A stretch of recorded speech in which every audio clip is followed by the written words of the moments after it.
வணக்கம். நம்ம சேனலுக்கு தொடர்ந்து ஆதரவளித்துக் கொண்டே இருக்கும் நல்ல உள்ளங்களுக்கு நன்றி. தொடர்ச்சியாக ஆதரவு கொடுங்க.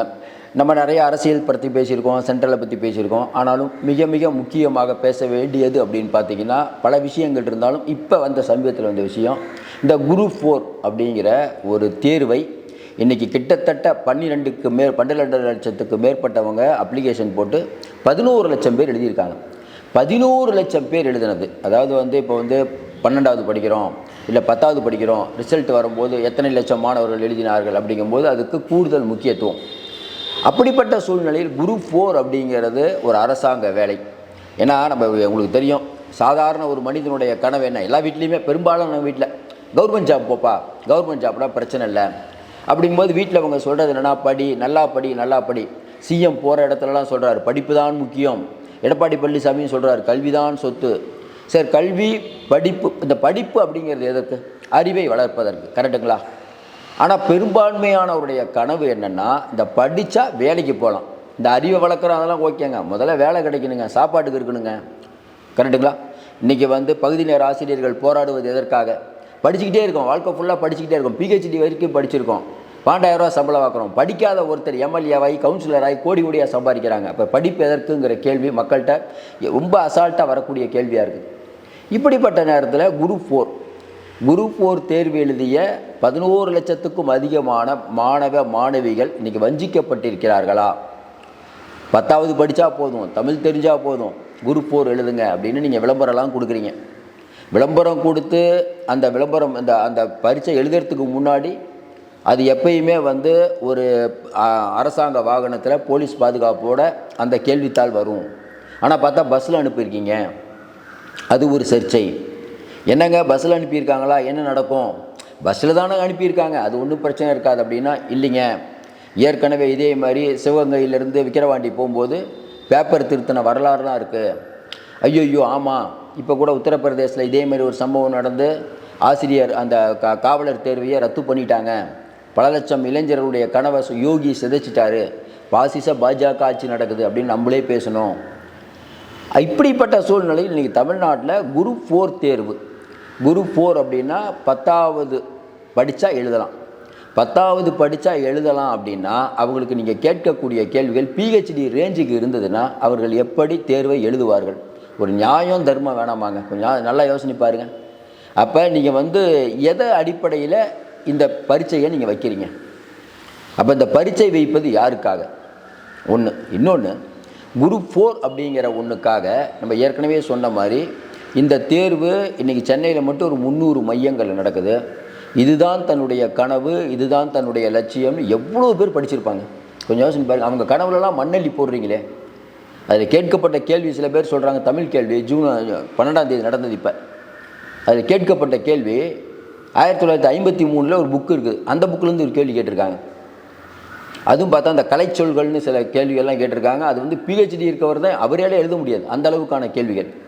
அப்போ யாரும் பாஸ் பண்ணக்கூடாதுங்கிறதுக்காக இந்த தேர்வு வைக்கிறீங்களா? அப்போ இந்த தேர்வினுடைய நோக்கம் என்ன?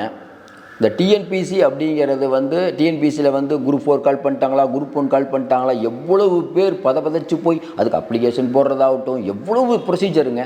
கொஞ்சம் யோசனை பாருங்கள். இவ்வளோத்தையும் பண்ணிவிட்டு தேர்வு உள்ளே போனோம்னா அந்த 3 மணி நேரம் நரக வேதனை அனுபவிக்கிறாங்களே. ஏன்னா வாழ்க்கையே போச்சு, உள்ளே போய் உட்காந்தா கொஞ்சம் யோசனை பாருங்கள். நம்மளாம் பரீட்சை எழுதிருக்காங்க, எப்படி இருப்போம்? கொஞ்சம் யோசனை பாருங்கள். வெளியில் வரும்போது மனநிலை எப்படி இருக்கும்?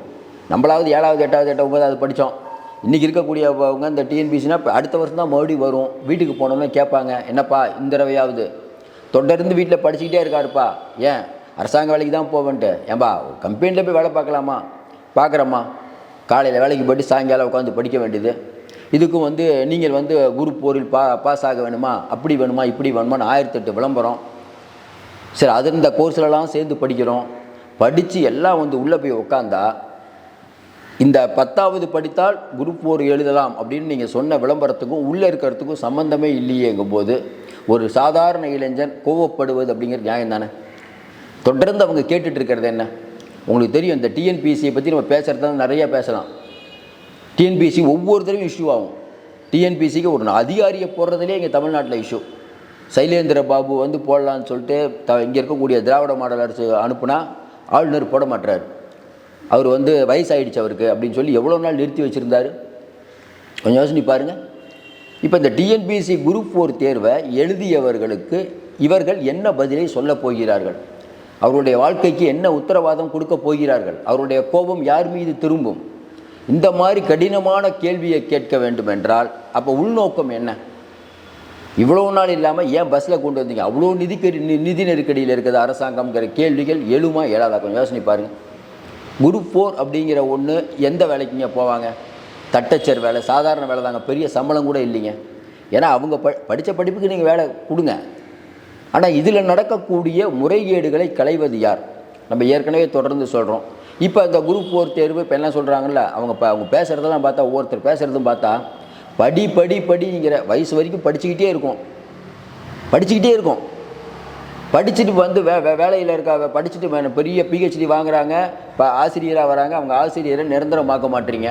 பகுதி நேர ஆசிரியர்கள் நேற்று வரைக்கும் போராடிட்டு இருக்காங்க. கொஞ்சம் யோசனை பாருங்கள்.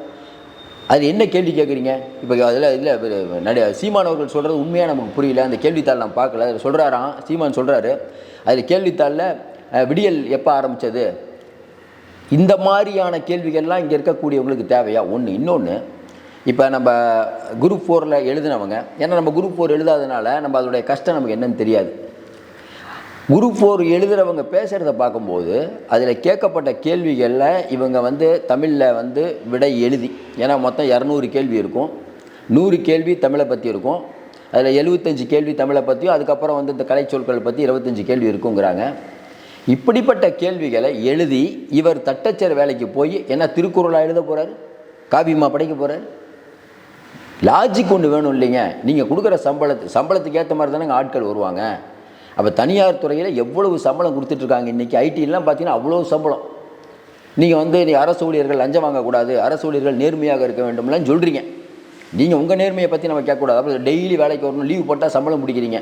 ஆனால் எம்எல்ஏக்கள் மட்டும் பார்த்தீங்கன்னா ஒரு வருஷத்துக்கே 15 நாள் தான் சட்டசபை நடக்குது. கரெக்டுங்களா? ஆனால் நீங்கள் சொன்னது 100 நாள் நடத்தணும்னு சொல்லிட்டு நீங்கள் ஒழுங்காக இல்லை. தலைவன் எவ்வளியோ தொண்டர் எவ்வளி. ஆனால் நீங்கள் படித்த இளைஞர்களை இந்த மாதிரி அவங்கள கஷ்டத்துக்கு உள்ளாக்குறீங்களே, இது நியாயமா? அப்போ இதற்கு ஒரு வரைமுறை வேண்டுமா வேணாமா? நம்ம ஒன்றுமே புரியல. எங்கே தப்பு நடக்குது? இது யார்கிட்ட போய் முறையிடுறது? அதாவது பெரிய அதாவது என்ன சொல்கிறதுனா, நம்ம மற்ற ஸ்டேட்டுக்கு எல்லாத்தையும் இழுக்கிறோம்.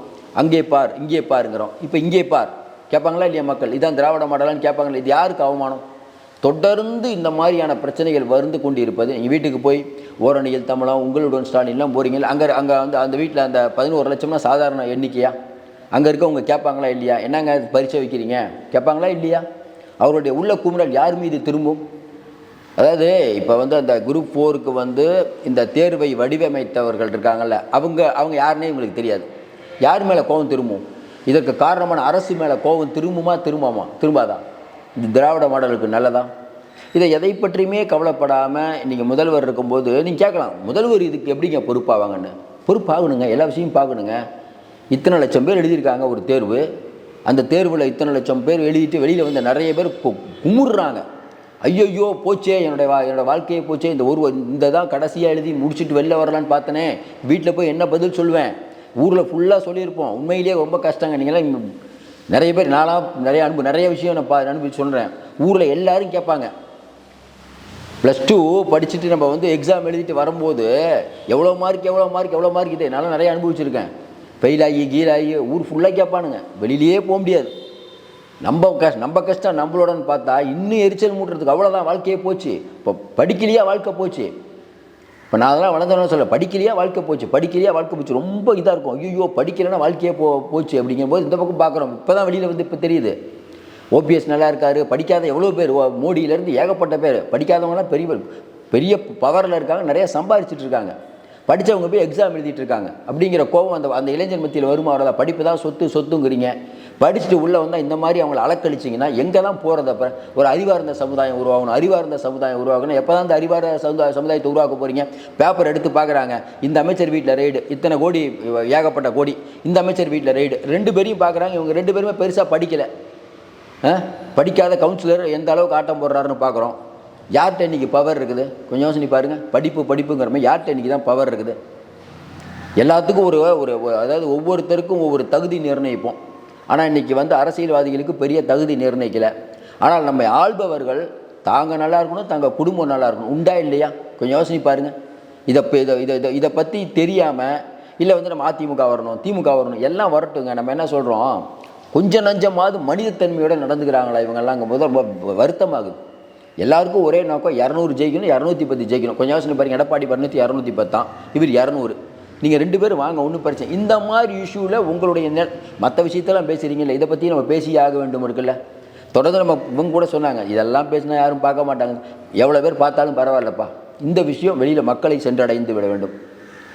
இந்த டிஎன்பிஎஸ்சி குரூப் 4ல் இன்றைக்கி தமிழ் பேப்பரில் இந்த அளவுக்கு ரொம்ப ரொம்ப கடினமான கேள்விகளை கேட்டு ஒருத்தர் 2 பேர் சொன்னால் பரவாயில்லைங்க, பெரும்பாலானவர்கள் சொல்லும் போது இது கண்டிப்பாக விவாத பொருளாக வேண்டும். சில பேர் சொல்கிறாங்களா மறுதேர்வு நடத்தணும் அப்படின்ட்டு. நமக்கு நம்பிக்கை இல்லை, மறுதேர்வுலாம் நடத்த மாட்டாங்க இனிமேல் வரக்கூடிய காலங்களிலாவது. ஏன்னா இன்றைக்கி மாணவர்கள் மீது மிகுந்த அக்கறை உள்ள அரசுன்னு சிஎம் சொல்கிறாரு. கண்டிப்பாக சிஎம் பார்வைக்கு போனால் இது நடக்கும், உதயநிதி அவர்கள் பார்வைக்கு போனால் நடக்கும். ஒட்டு மொத்தமாக இங்கே இருக்கக்கூடிய பல ஐஏஎஸ் அதிகாரிகள், பல ஐபிஎஸ் அதிகாரிகள் நேர்மையாக இருக்கிறார்கள், கண்டிப்பாக இருக்காங்க. அவங்களுக்குன்னு மனசாட்சி நிறையா இருக்குது. அவர்களுக்கெல்லாம் இது போய் சேரணும், யாராவது ஒருத்தர் மூலியமாக போய் சேரணும் அப்படிங்கிறனால தான் பேசிகிட்டு இருக்கோம். மறுபடியும் சொல்கிறோம், இந்த விஷயத்தை பொறுத்த வரைக்கும் ஏன்னா இப்போ இந்த டிஎன்பிசியோ இந்த எக்ஸாம் பற்றியோ பெருசாக எனக்கு தெரியாதுங்க. நம்ம எழுதினா தெரிஞ்சிருக்கும். ஆனாலும் அவர்கள் பேசக்கூடிய அந்த வழியை நம்ம உணர்கிறோம். இப்போ நம்மளே 10வது 11வது அதெல்லாம் படிக்கும்போது அந்த வழியை உயர்ந்திருப்போம். அது சாதாரண வழி, இது பெரிய வழி. இன்னொன்று நம்ம சுற்றில் இருக்கவங்களாம் பார்த்துருப்போம், ப்ரிப்பேர் பண்ணிகிட்டு இருப்பாங்க.